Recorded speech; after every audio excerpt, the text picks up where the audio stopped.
Um, I am so grateful to be here for a number of reasons. First of all, I have some connections to rare diseases that I hope to have an opportunity to share with you. I'm the part of a company that is wholly committed to rare diseases, and that is an honor.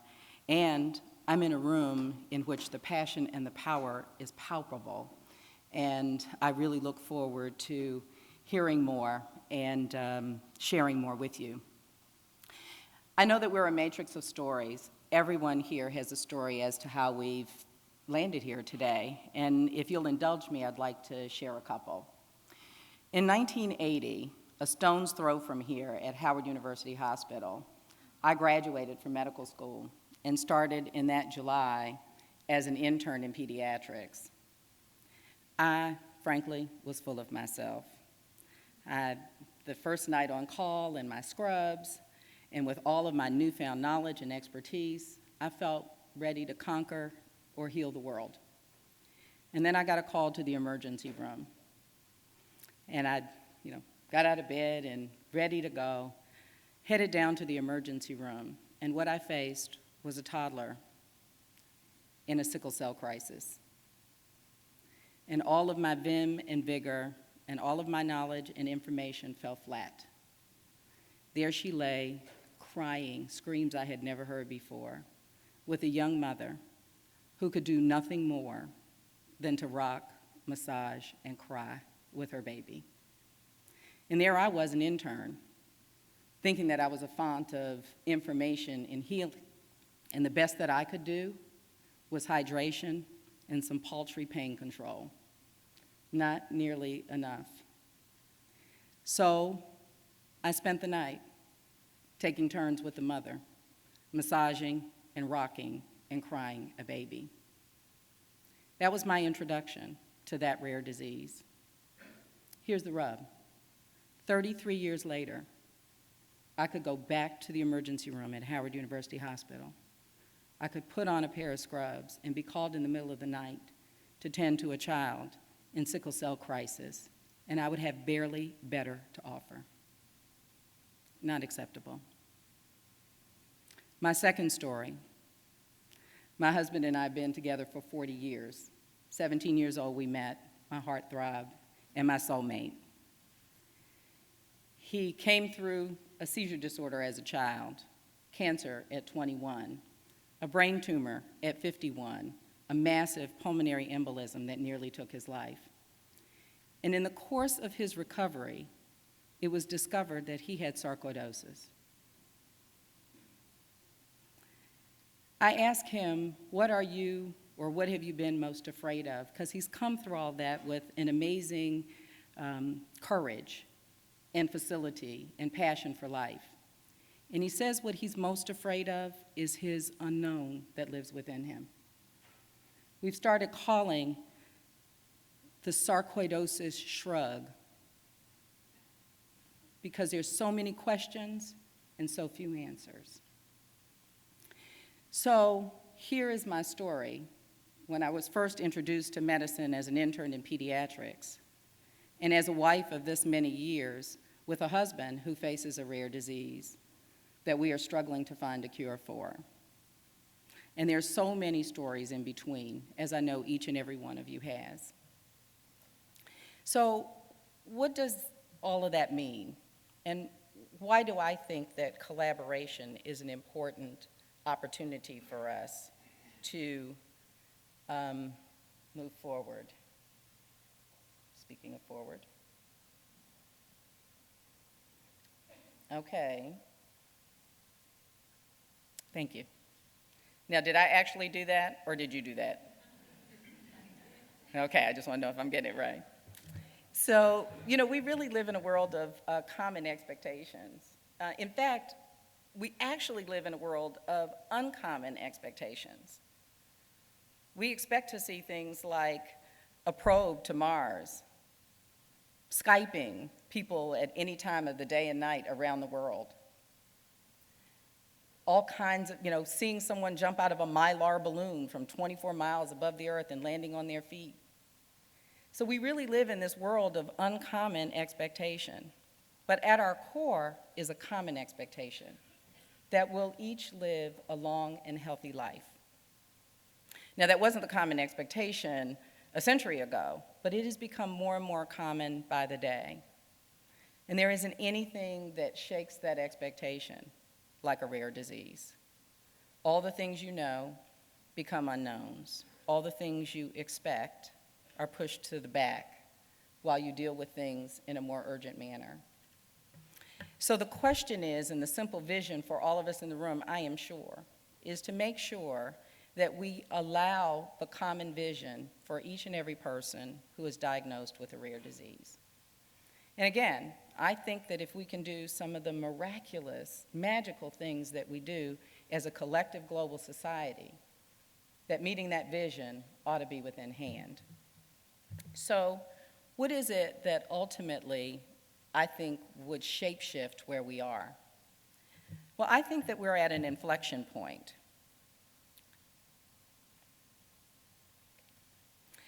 And the numbers don't quite tell the story. So if you think about where we are with 7,000 identified rare diseases, with less than 500 of them having treatments, you would say, well, Freda, why do you think that the vision is within hand? And I'd have to tell you that there are several reasons. So on the negative side of this exists the idea of funding, money, trust, optimism, a system that is proven to be able to deliver these cures and treatments at the pace that we need them.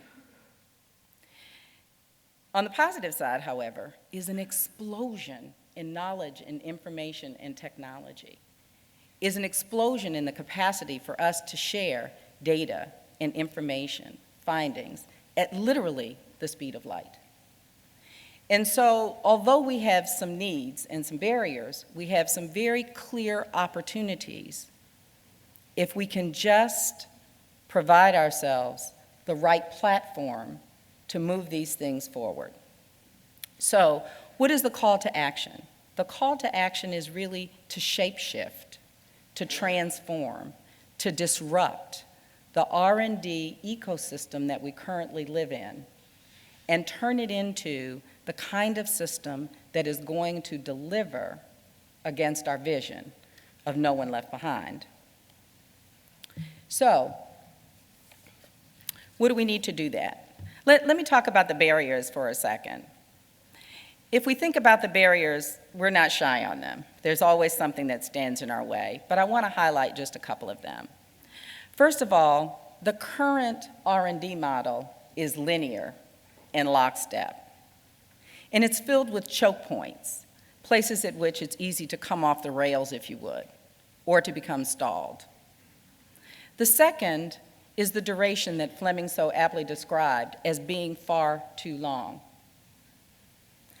I laughed when I moved from the clinical setting in the academic setting into the research and development setting, where we were dealing quarter hour on quarter hour, quarter on quarter, and we moved into quarter century on quarter century. Really a leap to think about what it takes to go from the aha moment in discovering information that you think will pivot you into a treatment or a cure to decades later when those things are actually delivered. So we need to shapeshift that. And for all of you here that have been in this space, we've been incrementally trying to shrink this timeline for as long as the timeline has existed. And we've made progress. But we may need something more dramatic in order to get us where we need to be. We also have to confront the reality that the approach that we have in research and development is really well honed for large chronic diseases, things that affect large populations and are chronic in nature. And the question is, what will it take to shapeshift that so that it's fit for purpose for the work that we're about to do? Also, we need a few things, and Fleming mentioned some of them, so I'll touch on them, but I'll touch on them really briefly. We need patent and regulatory reform that, again, is fit for purpose for the work that we're about to do. We need more ideas from more sources in a shrunken period of time. The idea of discovery, publication, distribution, thinking about it for a while, hoping that it hits the right person at the right time to take it to the next level, is clearly not the way that we are going to move this forward in the way that we have to. I had the honor and privilege of meeting Peter Diamandis of the X Prize. This is the prize that's designed to essentially crowdsource. It's just one of the many ways in which we've been trying to use the collective intellectual and experiential power that exists around the world in places and with people that we just could never know otherwise. And one of the examples that he gave, which I marvel at and I want to share with you, is an X Prize that was issued around cleaning oil spills.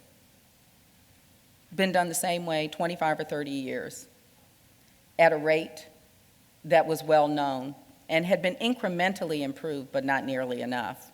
So out went an X Prize to say, if you can double the rate at which we clean this oil spill, you will earn a prize. Well, the winner had 6 times the rate.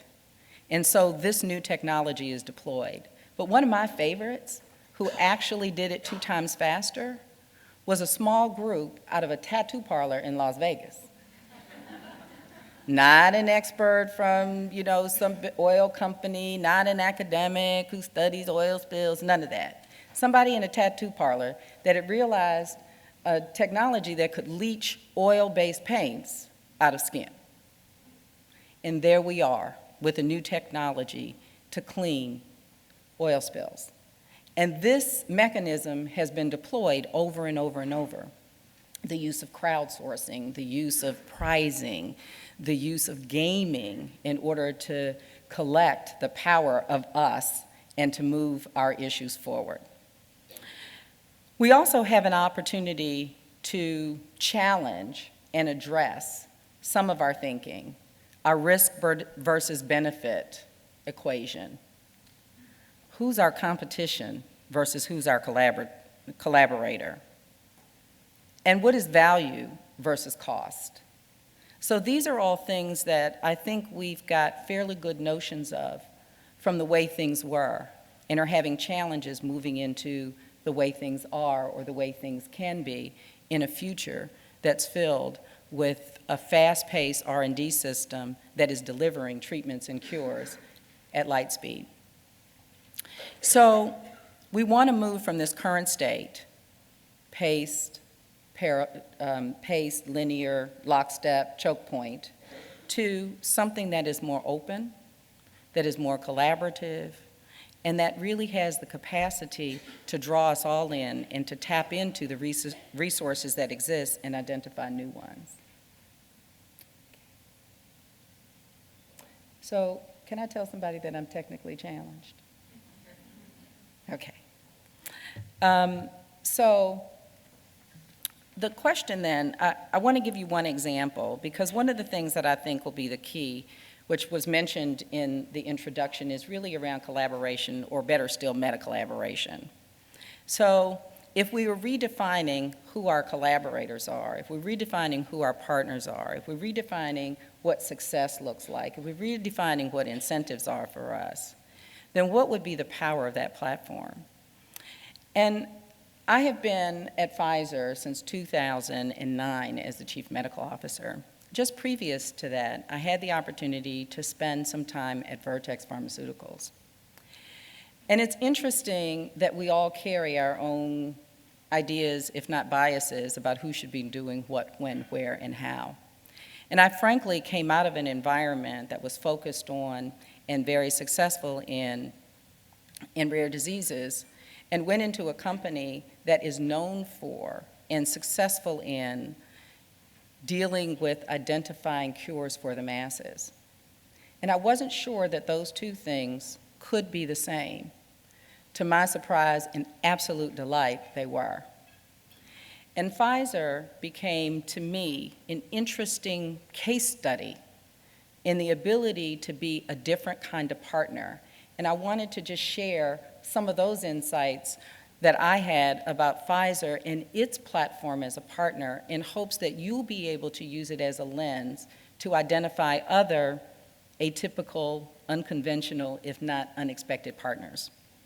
So as a company, we have a sharp focus on rare diseases, and I'll evidence that with some of the successes that we've had in just a minute.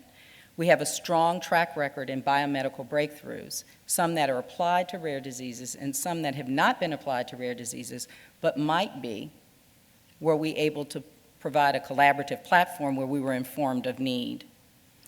We have a globally based set of key disciplines in therapy development and deployment, and leading edge science that exists in places all around the world, and that have come to pass with important interventions in things like bleeding disorders, Gaucher's disease, pulmonary arterial hypertension, et cetera.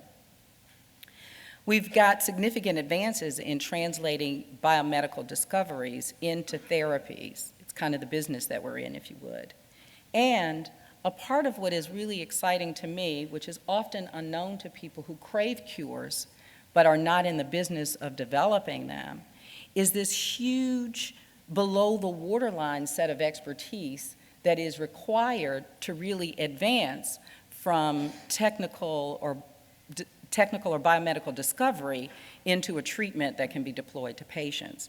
Things like clinical trial management capabilities, manufacturing, and secure distribution channels, just to name a couple.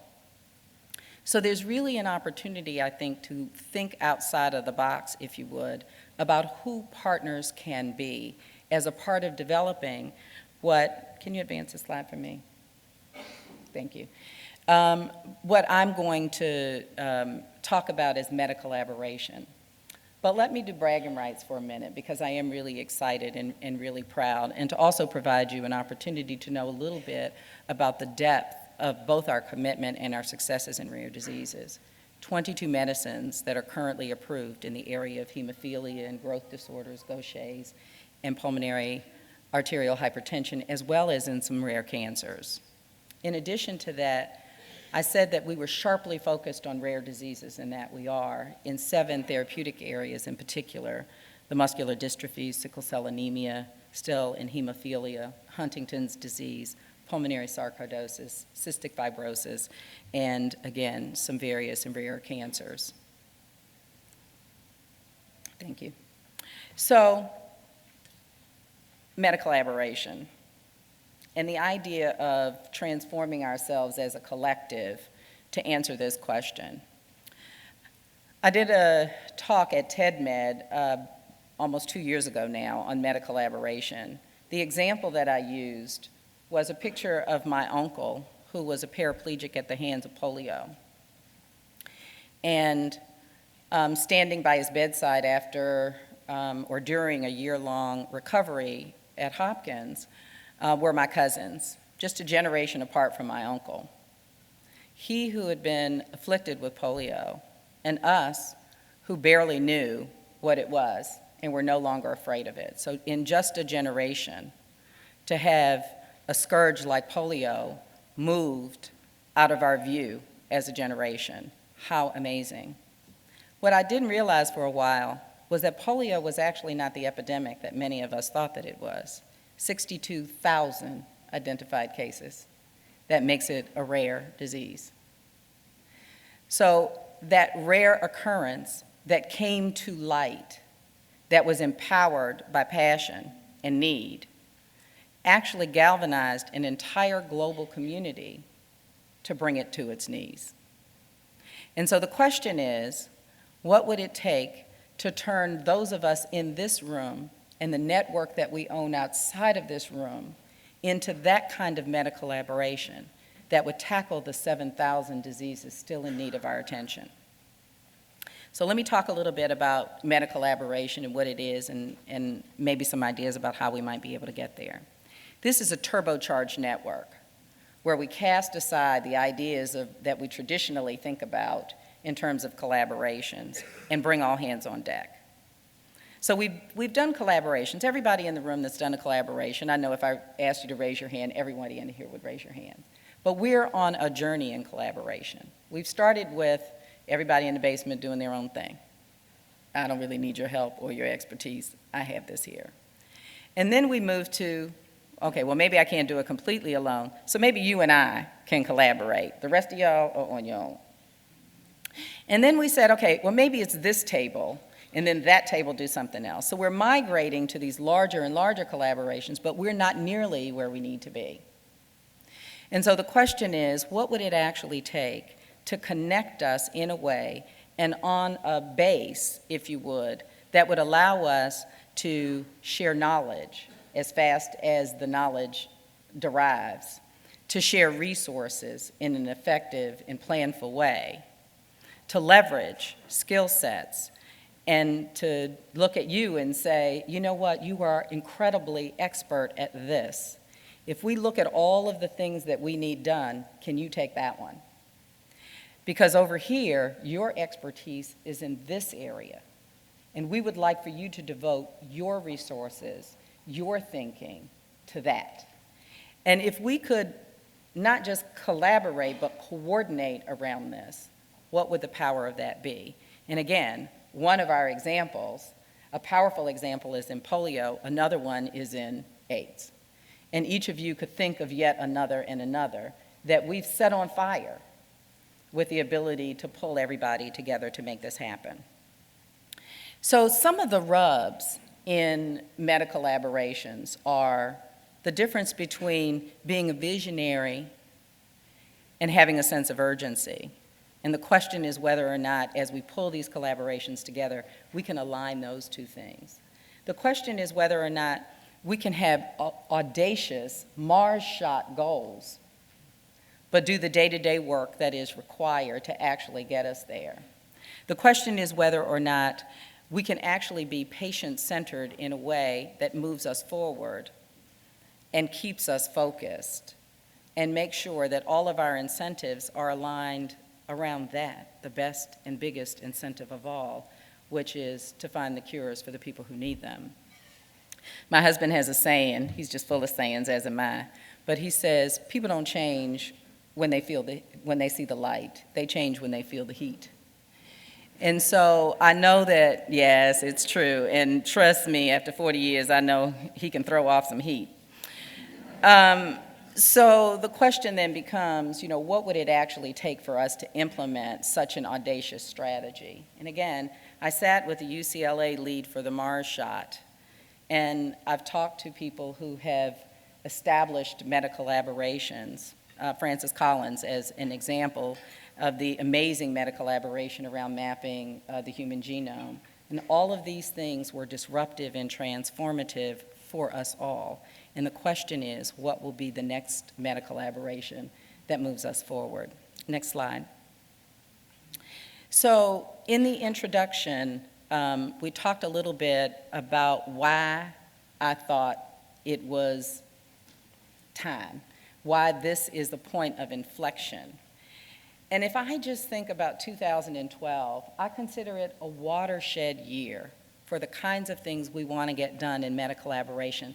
So I wanted to let you know that I'm not just visioning this, but some things have happened that let me know or make me believe that we can actually stay on the right course for this. First of all, one of the most exciting things I think that's happened for all of us is the approval of Kaleido and its release in early 2012. It was the accumulation of a decade and some change of hard work and focused and planning and flawless execution on the part of the Cystic Fibrosis Foundation and its many partners along the way, including and especially Vertex. And what an exciting way of all the roles coming together to make this important advancement for patients with the G551D mutation come to fruition. The other thing that was exciting for us was that the CF Foundation has partnered with Pfizer, again, focusing on the next phase of the work and broadening the collaborative tent, making it more of a collaboration to help move us forward and leveraging our protein folding platform. I'm also pleased, excited, and proud to be on the advisory board for the National Center for Advancing Translational Sciences, which is an exciting opportunity for all of us to think about how to leverage biomedical breakthroughs through the translation process and into the therapeutic realm. And there was an exciting collaboration last year, I hope many of you know about, but if you don't, I want to share it with you, was coming together around a repurposing platform. So looking for new uses, new therapeutic uses for existing molecules. And this collaboration includes 8 companies, the ones listed, and 5 more since its initiation. And we are putting compounds and data into a central system that will then receive, review, and support proposals for leveraging these existing molecules into therapies for other than their initial indication. I think those are the kinds of exciting starts that we're looking for. And last but not least, a partnership with Huntington's, with the CHDI around a Huntington's platform collaboration. So it felt like 2012 was the year of the collaboration, and in some cases, meta-collaborations, and we're really looking for much more. Last slide, please. So, how do you accelerate? How do you fast forward? How do you disrupt? How do you transform? How do you shape shift from what we do today, from how we work today, for how we tether to each other today, for deciding whether or not you're really my competition, but instead actually my collaborator? How do you make that happen? And I'm hopeful for a number of other reasons. First of all, as a mother and a wife, I am hopeful because I know that passion pushes and drives. It's often the heat that my husband talks about that lights the fire, not just in ourselves, but burns the folks around us into action as well. I'm excited as a physician to have the opportunity to provide healing where healing is needed, and to not have that happen by serendipity, but to see it move forward on the foundation of a meta-collaboration. I'm excited as a business executive to see opportunities opening up for a new business platform for us to move forward the work that we do, all about the patient at the end of the day.